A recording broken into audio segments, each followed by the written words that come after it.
is not robustly entangled, that for one of those witnesses, it's not going to be in PSD, so it's going to be so everything which is in the dilation by a factor of 2 of the sets of separable states must be must fail all those tests. Okay, I think I'm saying it correctly, right? So basically, so now this is just a statement.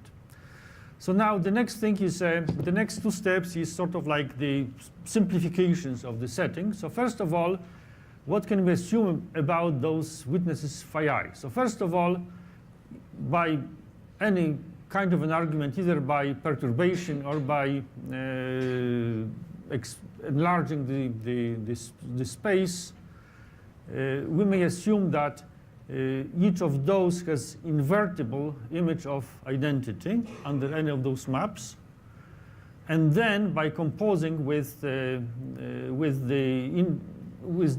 minus square root of 1 over square root of image of identity, we produce a unital map. So we may assume that those maps are unital, so identity is preserved. Now, for the moment, let's also assume that each phi I is trace preserving. So in other words, it leaves in place the maximal entangled state.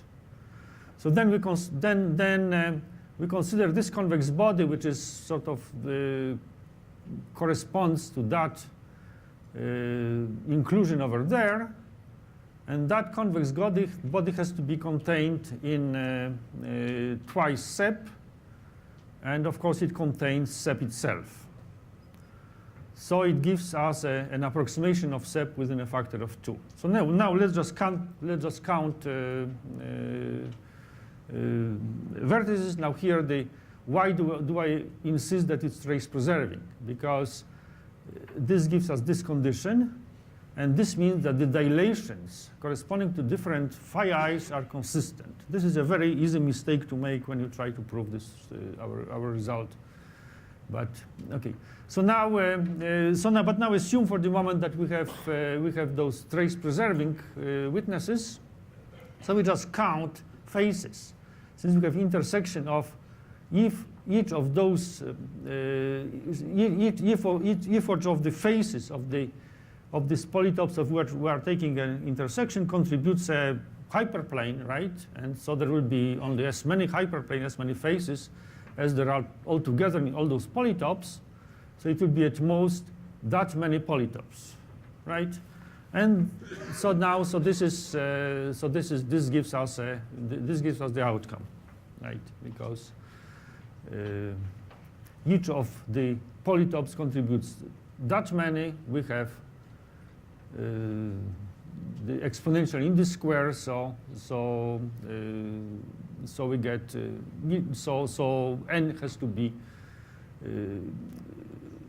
logarithm of n has to be exponential in the cube, right? Okay, so that's all. So the general situation is handled by increasing accuracy, but as we noted, the increasing accuracy very weakly affects the.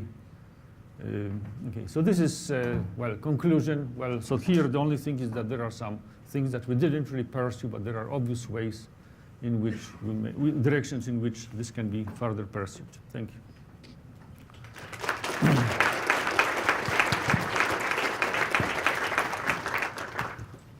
Time for some quick questions. Just a very small question. Could you just say what is the definition of consistent on slide 15 at the bottom? Well, consistent is mean we are taking these dilations, right? So it has to be dilations with respect to the same point, right? If your map doesn't preserve the maximal entangled state, then after the image you have something that is shifted, and so you cannot really talk about dilations because it's a different center. But with this additional accuracy, it's taken care of just by brute force in a way.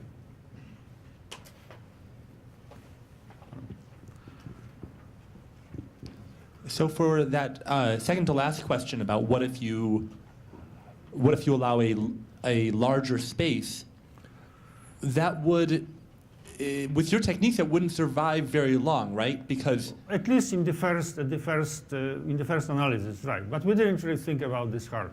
but you could do something other than looking at faces to. Well, the point is that if you just look at the very first site, of course, dimension becomes much larger, and so you are losing very quickly losing those powers that you were gaining. But Right. there may be some other reasons why you can still analyze this.